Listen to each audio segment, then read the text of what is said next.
Welcome back to Power and Politics. This weekend, rallies are planned right across Canada to call on the government to kickstart Parliament. The organizing started online on Facebook, just days after the Prime Minister ordered the shutdown of Parliament, the Prorogation. We spoke with the founders of the Facebook anti-prorogation group exactly 18 days ago when their group was just gaining traction. We decided to check in. Now they have over 200,000 members. There's over 60 rallies being planned across the country and around the world. But do these rallies translate from social media into the real world? Who will actually show up tomorrow? Joining us for an update on the situation and to discuss tomorrow's rallies and what's next in terms of the anti-prorogation action, I'm joined in Edmonton by Christopher White. Now, Christopher is the person who started the anti-prorogation Facebook group, and in studio I'm joined by Alex Hill. He's the organizer of the Ottawa anti-prorogation rally. Both of you, thanks for being here. Chris, let me start with you in Edmonton. Obviously, you started this after the prorogation took place. What's in store for tomorrow? What do you hope to see tomorrow? Well, like you had mentioned, there's the 60-plus rallies occurring across Canada as well as other places around the world.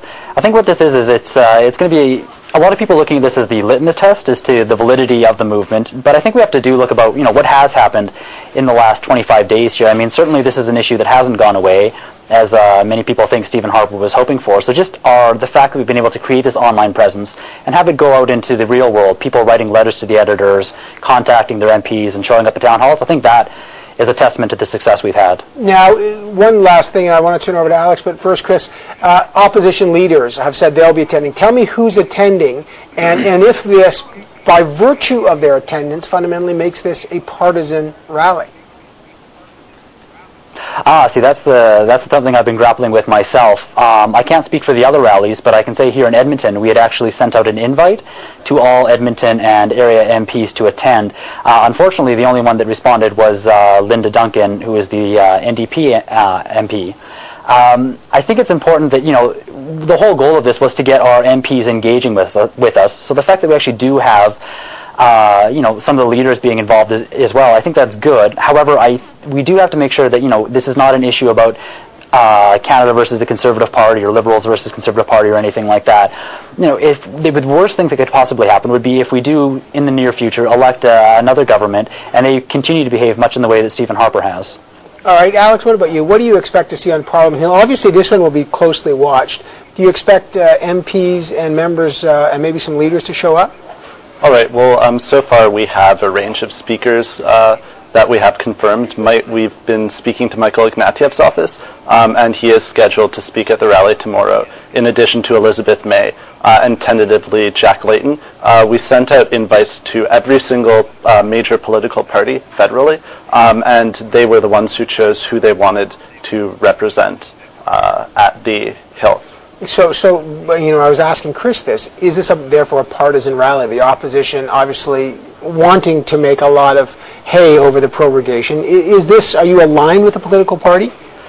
Personally, I'm not a member of any political party. I'm only 18 years old. It's important to keep in mind, so I haven't voted for any political party, I can say. I think it's important to stress the nonpartisan nature of this movement. One of the people who I've been working closely with within Ottawa is a Conservative Party member.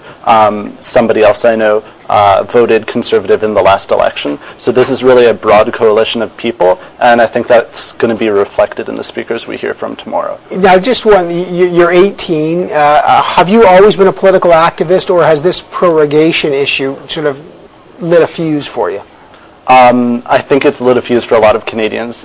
Insofar as I'm concerned, I've always been interested in politics since I was around 12. I've never organized a protest before. This is the first protest I'm helping to organize, but I have participated in other social movements before. Let's try to figure this out. Yesterday, Chris, the Rideau Institute released a non-scientific survey they did about who makes up the Facebook group you started, saying that those who joined were generally older, engaged, and voters.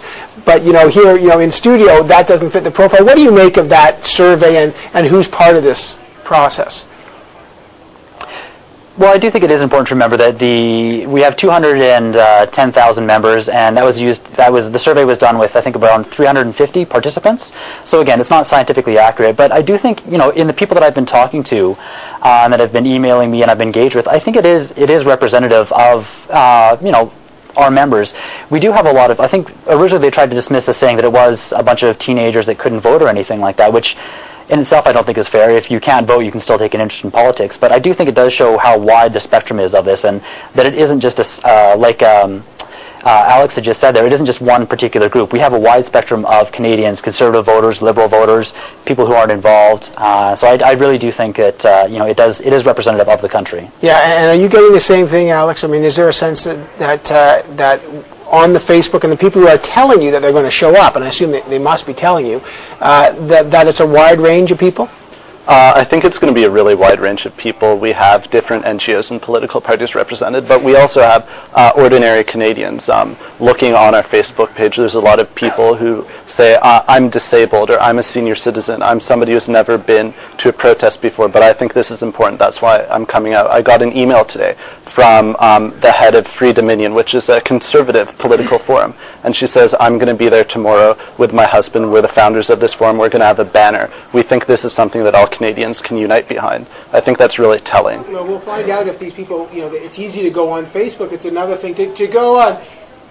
I don't know if my mic is out here. Hold on, but I'll just speak louder. Chris, can Chris hear me at all?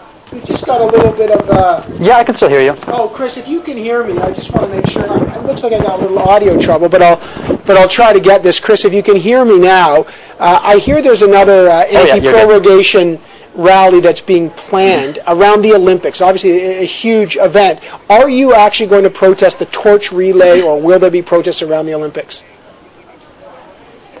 I think that's really important. There's been a lot of discussion about that lately. I do not want this to be framed in. There's going to be a lot of people that there's necessary questions to be raising about the Olympics, and there will be other people involved. However, I would not like to see that CAP as a way of somehow subverting or getting involved with the Olympics.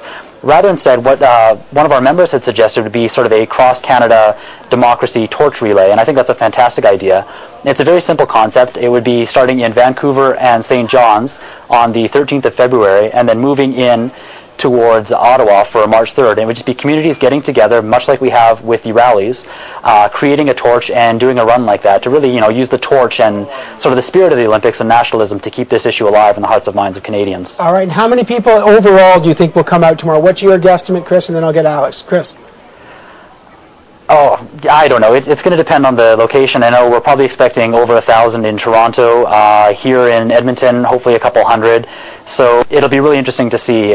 I don't want to speculate too much, because if I set it too low or too high, there's going to be all these questions about that. So. Oh, well, of course there are, because there's 200,000 people on the Facebook. What do you expect to see on Parliament Hill? It's hard to say for sure, but we're expecting between 1,000 and 1,500 people. That's my estimate. It could be more than that, though. It's hard to say because there's a lot of Canadians who don't have Facebook. That's one of the reasons why you could say there's only 210,000 people on the group right now. This issue is very important for a lot of Canadians, so we'll see tomorrow. All right, we will see tomorrow. Christopher White, Alex Hill, thanks so much for coming in today. Very much appreciate it. Thanks for having me. All right, coming up, just